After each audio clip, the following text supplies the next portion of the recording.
माने खाइबा पीवाटा हो किंबा लुगापटा हो किंबा आर्थिक साहाय्य हो ये सब देवाई प्राय प्रत्येक तत्पर रही था वर्ष तमाम जी ना कि क्रिसमस समय या करने बहुत इच्छा करेक कुंठाबोध कर कौन ये सब करवा कौन दरकार किंतु आतिथ्य करने द्वारा कौन आम मान जीवन में ताहा आशीर्वाद आनी था। आज आम मैंने देखा प्रभुंर जीवंत वाक्य आम मान कौन आज कहवाई जाऊँगी आम जनाशुना कहानी किछटा आपन सम्मुख रखापी चाहे जहाँ लिखा जाए आम मानकर आदि पुस्तक 18 अध्याय 1 रु किछि अंश पढ़ी। एथितर दिनकर खरा बेले अब्राहम ममरीर आलोन वृक्ष मूले अपना तंबू द्वार बसी एही समय सदाप्रभु से स्थान रे तांकु दर्शन देले। तहिरे से अनाई देखिले तीनोटी पुरुष सम्मुखरे दंडायमान पुणी देखिया मात्र साक्षात करने को तंबू द्वार बेगे जाई भूमिष्ठ होई कहिले हे प्रभु निवेदन करुअछि जेबे मो प्रति अनुग्रह करिवा हेले तेबे एही दासर स्थान रु जीवे नाही। विनय करुअछि अल्प जल अणाई देउअछि आपण माने पाद प्रक्षालन करी एही वृक्ष तले विश्राम करंतु और किछि खाद्य द्रव्य आनी देउअछि तद्वारा प्राण तृप्त करंतु तहि उतारे गमन करिवे कारण एही निमंते आपना दास निकट को आगमन कले सेतेबेले से माने कहले जहा करुअछ ताहा कर। ये स्टोरीटा आपण माने जानती प्राय समस्ते जानती एटा होची अब्राहम को समय कहानी। से तीनोटी व्यक्ति को से बिल्कुल चिन्ह नथिले। मध्याह्न काल समय से माने संपूर्ण विश्राम करवा समय थिला किंतु से समय बसी छंती बाहरे आलन वृक्ष मूले दूर देखुं तीनोटी व्यक्ति को से कौन कहले पानी आनी प्रक्षालन कर कि खाद्य आनी देवी से तुम्हें तुम प्राण तृप्त कर। आम जानू से समय केते आतिथ्य प्रिय से माने थिले से मानकर नियम अनुसार एवं किछिटा जहाँ शुणा पाऊँ एवं जिहुदी मान प्रथारे एवं अच्छी से माने जेतेबेले भोजन पान करती सही समय बाहर को आसिकी कौन सी व्यक्ति से प्रकार भोकिला कि तृषित थे से डाकी से माने भोजन पान कराती ए विषय जिहुदी प्रथारे प्रचलित अच्छी आम मैंने अनेक समय करिथाउ। यह केते सुंदर विषय ना आतिथ्य करिवार आशीर्वाद कौन ना से समय अब्राहम को आ सारा कोल संतान नथिले माने जानू से कौन बंध्या थिले सारा विवाह बहु वर्ष पर्यंत से बंध्या थिले आ परमेश्वर तांको कहिथिले जे तुम ठारू कौन बहुवंश प्रजावंत करिया बोली तांको से प्रकार से कहिथिले किंतु सेत पर्यंत से गर्भधारण करनथिले किंतु आतिथ्य करिवार किछि समय पर आमे देखुछु सदाप्रभु कौन कहले देखो से तल को लिखा जी तहु से कहले ए ऋतु पुनर्बार उपस्थित हेबा समय आम्भे अवश्य फेरी आसीबा देख से समय को तुम्भ भार्या सारा कोल गोटे पुत्र थिबो एई कथा सारा तंबू द्वार तांको पछे थाई सुनिले से समय अब्राहम और सारा वृद्ध और गत वयस्क थिले पुणी सारांकर स्त्री धर्म निवृत्त होइथिला एथि निमंते सारा हसी मने मने कहले मोहर एही शीर्ण अवस्था कि ए रूप आनंद हेबो विशेषतः मो ठारू प्रभु मध्य वृद्ध सेतेबेले सदाप्रभु अब्राहम कहले आपणार वृद्धावस्था कि निश्चय संतान जन्मे यहा कही सारा कहीं हसिला। सदाप्रभुंकर आश्चर्य क्यों कर्म एही ऋतु पुनर्बार उपस्थित हेले निर्मित समय आम्भे फेरी आसीबा से समय को सारा कोल पुत्र थिबो ए विषय सत्य हला आउ सारा प्रकृति विश्वास करि पारले नाही जे यह मोर ए शीर्ण अवस्था पुत्र प्रसव करवा संभव कि किंतु से माने जो आतिथ्य करथिले अब्राहम जो आतिथ्य करथिले सारा मध्य सेथिरे सहभागी थिले कारण अब्राहम डाकी कहले तुम शीघ्र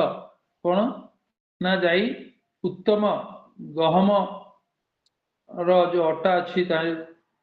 लिखाई छी कोन उत्तम मैदा आनी छाणी सेथिरु रोटी प्रस्तुत कर तांको सेही आदेश देथिले आ तांकर पलरु से तांकर दासन कहिथिले तुम उत्तम एक बाछुरी आण जहा कि पाक करिवा बोली से दास मध्य सहाय्य करथिले एई प्रकारे आतिथ्य करिवारे से माने तत्पर थिले आ आतिथ्य करिवा हेतु कोन ना रुद्ध गर्भ एठी द्वार उन्मुक्त होछि परमेश्वर स्वयं तांको आशीर्वाद करूछंती आउ तांको कोळरे संतान दउछंती यहा केते धन्यकर विषय से माने केबे मध्य चिंता करनथिले जे आतिथ्यर ए समस्त विषय करिवा द्वारा तांको जीवन रे ए आशीर्वाद आनिबो बोली किंतु से माने न जानि सुद्धा आतिथ्य करिवारे से माने व्यग्र हिथिले आउ आतिथ्य करिवा हेतु तांको जीवन रे निसंतान थिले आउ किंतु से समय मध्य अब्राहम देखुछु बहुत धन संपत्ति तांकर प्रचुर्य थिला किंतु कोन अभाव थिला ना संतान रो अभाव थिला वृद्ध बयस हेले मध्य संतान नथिले तांकर दुख सिता थिला आउ आतिथ्य करिवा हेतु से दुख कोन हला तांकर दूर हला आउ एक पुत्र से पाइले पुणी ता तळगु सही अध्याय हम जे देखिबा ना सेथिरे ताहा समाप्त हि नै से आतिथ्य कोन कला ना परमेश्वर सहित अब्राहम को जड़ित कला परमेश्वर आसीथिले कोन ना सदम और गोमरार जो पाप तांको विचलित करथिला सेही सदम गोमरा को ध्वंस करिवा पाए से माने आसीथिले आ से समय रे आउ अब्राहम को से खबर दउछंती जे ई प्रकार स्थिति आगु गबा को जाउ अछि से समय रे अब्राहम को मन पड़ला जे सेठी की अछि सदम गोमरा रे ना लोट तांकर पुत्र अछि ताकू केमती से बंचेबा को चाहबे आउ ता सहित सेही नगर कोन पई कहले ना से समय हम देखुछु अब्राहम परमेश्वर सहित वादानुवाद मध्य करुछंती जदि सेही नगर रे 50 जन जदि व्यक्ति थिबे आपण से नगर से 50 जन धार्मिक व्यक्ति लागि कि नष्ट करिवे मात्र से स्थान रे देखुछु जे लोटंग परिवार छडा आउ केही से प्रकार धार्मिक व्यक्ति नथिले आउ से लोटंग परिवार मध्य से स्थान रे कोन हला ना एई खबर पाइबा हेतु लोटंग परिवार मध्य से स्थान रु बाहरी आसिले आ सदम होमरा कोन हला अग्निगंधक रे संपूर्ण विनष्ट हला जदि अब्राहम से समय रे जदि आतिथ्य न कर देखि कि न देखिला होया रहितांते ताले ए समस्त विषय से आशीर्वाद पाई पारी नथांते आ गोटे विषय देखिवा जहा लेखा जे द्वितीय राजावली तार 4 अध्याय को हम जिबा सेठी मध्य केते विषय सुंदर विषय लेखा आइछि सेठी मध्य जणी स्त्री लोक कोन करूछन हम देखिवा पढुछि अनंतर दिन करे इलिशा सुनेम को गले सेमाने सेठारे एक धनवती स्त्री थिला आ से इलिशा को अन्न भोजन निमंते बोलाइला एउतार इलिशा से जेते थर सेई पथ देई गले सेते थर अन्न भोजन निमंते सेठाकु गले अनंतर से स्त्री अपना स्वामी कहिला देख मु बोध करूछि एही जे लोक नित्य आम्भमानक निकट देई गतायत करूछंती से परमेश्वर एक पवित्र लोक मु विनय करूछि आम्भे माने प्राचीर उपरे गोटे सान कोठरी निर्माण करू ओ तहिरे तांक पाई गोटिए खट ओ मेज ओ आसन ओ दीपरुखा रखू तहु से आम्भमानक निकट को आसिया बेले सेठारे रहिबे ए प्रकार देखुछु धनवान स्त्री थिले से इलिशाइन को से चिन्हि पारले जानि पारले से जने प्रभुंकर लोक पवित्र व्यक्ति बोली जानि तां कोन कले ना तांख निमंते आतिथ्य सत्कार पाई से जेते थर सेपट दे इलिशा जाउथले सेते थर से स्त्री लोक देखिबा मात्रे तांको आनी घरे भोजन पान करौथला सेथिरे से तृप्त हेले नाही से माने कोन कले आपनार घर उपरे से एक कोठरी तांको पय निर्माण करी खट मेज आसन आउ दीपरुखा ए प्रकार तांकर आवश्यक विषय सबु मध्य आतिथ्य सत्कार करिवारे पछिले नाही तांको पय मध्य निर्माण कले से धनवान स्त्री थिले किंतु तांकर मध्य कौन समस्या थिला ना सी मध्य बंध्या गर्भ कौन सी संतान नथिले ताहा जा लेखा जे आमे तळगु देखिले पाइबा देखा जाए से 15 पदरे तेबे इलिशा कहले तांको डाक एणु से तांको डाकंते से द्वार रे ठिया हला तहु इलिशा कहले एही ऋतु पुनर्बार उपस्थित हेबा समय रे तुम्भे पुत्र को कोळ करिवो एथिरे से स्त्री कहिला ना हे मोहर प्रभु हे परमेश्वर लोक आपण दासी को आपण मिथ्या न कहंतु से मध्य अविश्वास करथिले जे प्रकार सारा हसिथिले एठी सुनिमिया मध्य से मध्य कौन कर अविश्वास कर मते हसातुनी मोर कहीं मत ए प्रकार कही ये कहले किंतु प्रकृत रे कौन हला तापर देखुछु आपण मिथ्या न कहते एथि उतारे इलिशायर वाक्य अनुसार सही स्त्री गर्भधारण करी उक्त ऋतु पुनर्बार उपस्थित हेबा समय एक पुत्र प्रसव कला एठी मध्ये हम देखुछु सही बंध्या स्त्री कौन हला ना एक पुत्र संतान पाइबार आशीर्वाद पाइले जहाँकि जीवन में आनंद आनी देइथिला पुत्र हेतु ए प्रकार विषय आम देखुछु ये मध्य कौन कले ना आतिथ्य सत्कार करिवारे कौन हला ना तांको मध्य आशीर्वाद प्राप्त हले केते सुंदर विषय हमनको बाइबल शिक्षा दउछि आतिथ्य आमे करिवा द्वारा को प्रकार हमनको जीवन आशीर्वाद होछि मन केबे मध्य समान जीवन भाबी नथिले जे संतान से माने पाइबे बोली किंतु आतिथ्य करिवा हेतु तांको कौन आनिला ना ये आशीर्वाद आनिला तांकर गर्भ शून्य थिला आ गर्भ ताहा वृद्ध गर्भ को द्वारा खुलिला आउ से पुत्र संतान पाइले सेठी अब्राहम कर मध्ये गोटे पुत्र संतान देखुछु एठी मध्ये गोटे पुत्र संतान देखुछु ए माने होछंती धनवान स्त्री माने ए माने आतिथ्य करिवा हेतु एमानकर वृद्ध गर्भ फिटी से माने आशीर्वाद प्राप्त हिछन से प्रकार हम देखिबा तृतीय विषय जहा कि द्वितीय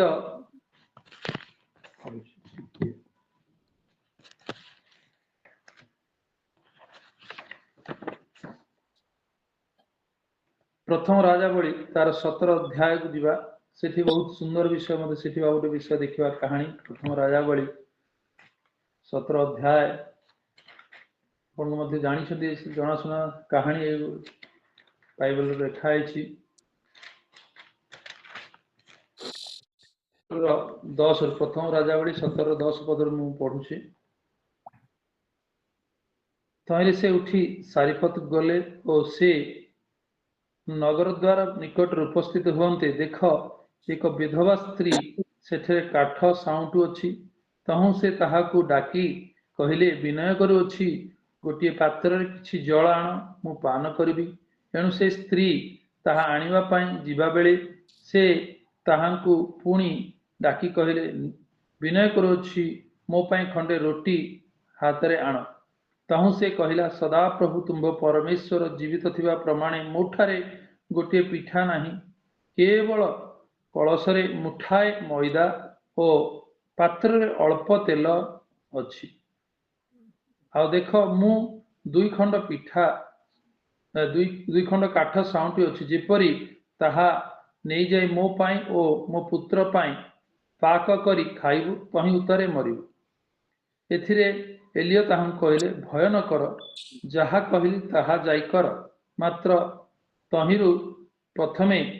मो पाई गोटे सान पिठा करी मो कतिकी आण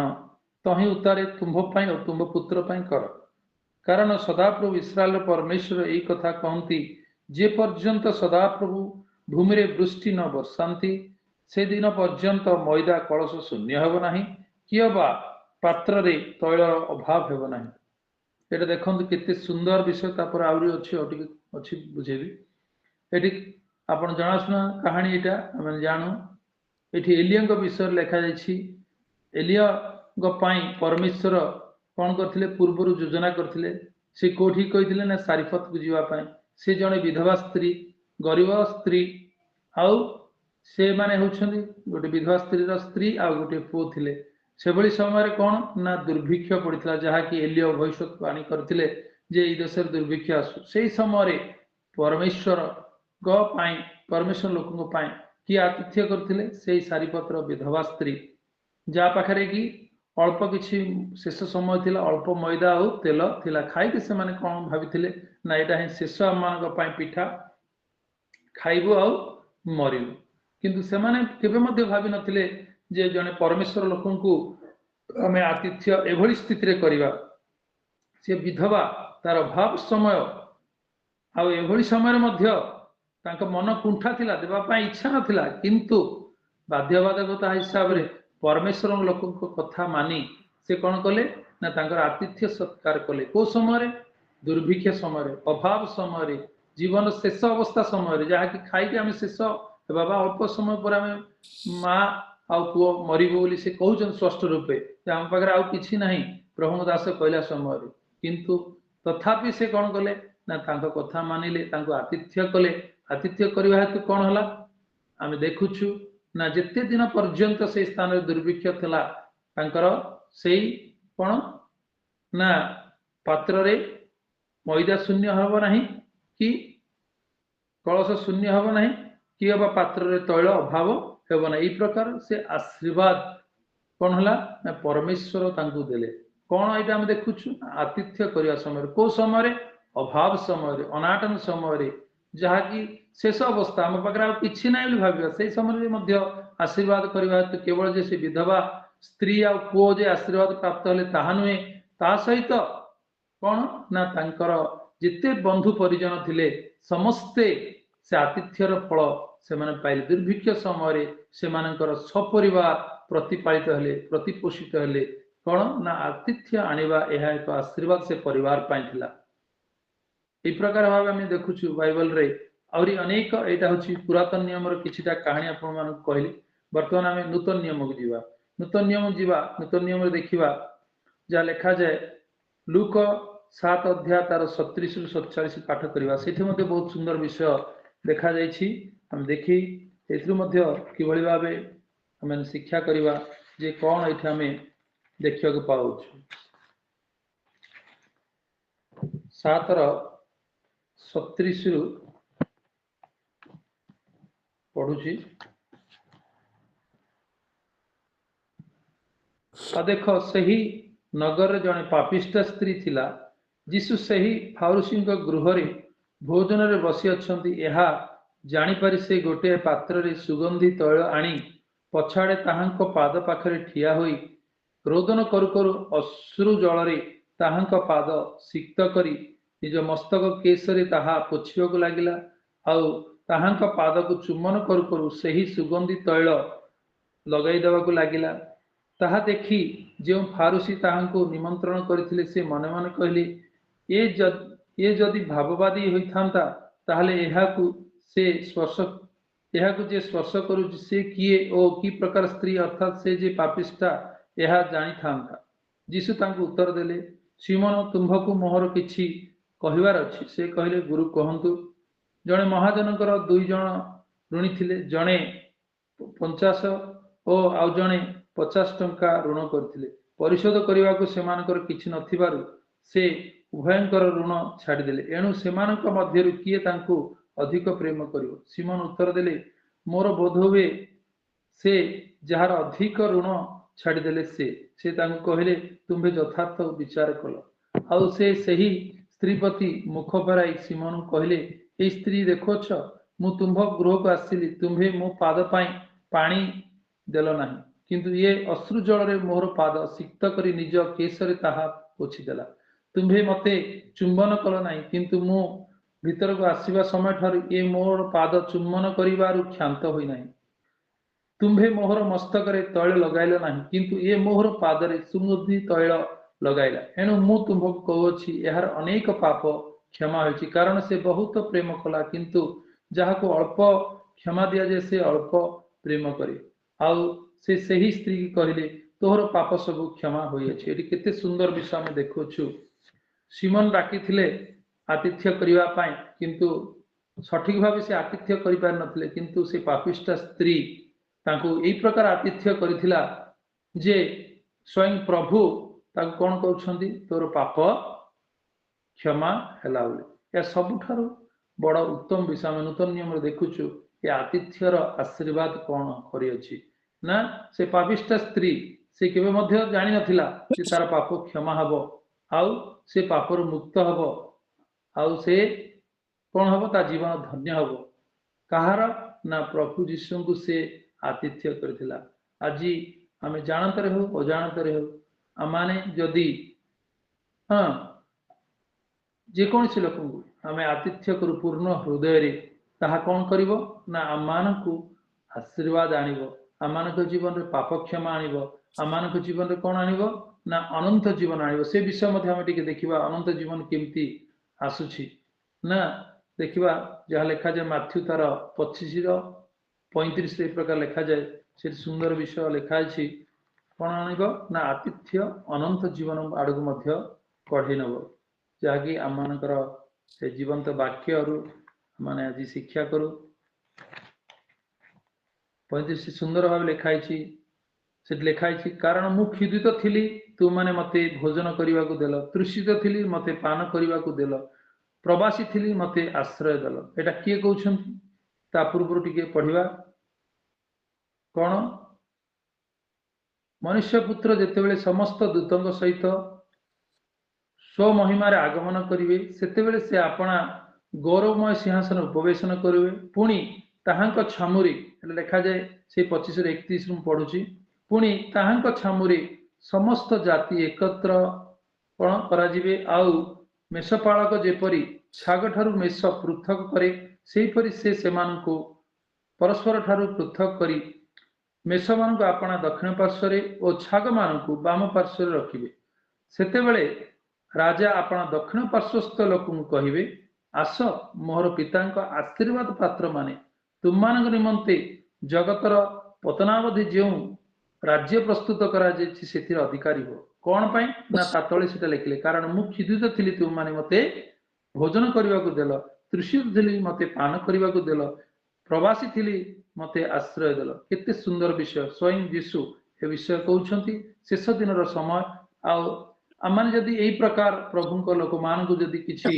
ଜାଣି ଆମେ ଯଦି ଆତିଥ୍ୟ କରିଥାଉ, ତାର ଫଳ କ'ଣ ନା ଆମେ ସେଇ ଦକ୍ଷିଣ ପାର୍ଶ୍ୱରେ, ସେଇ ଦିନ ମଧ୍ୟ ପରମେଶ୍ୱର କ'ଣ କହୁଛନ୍ତି,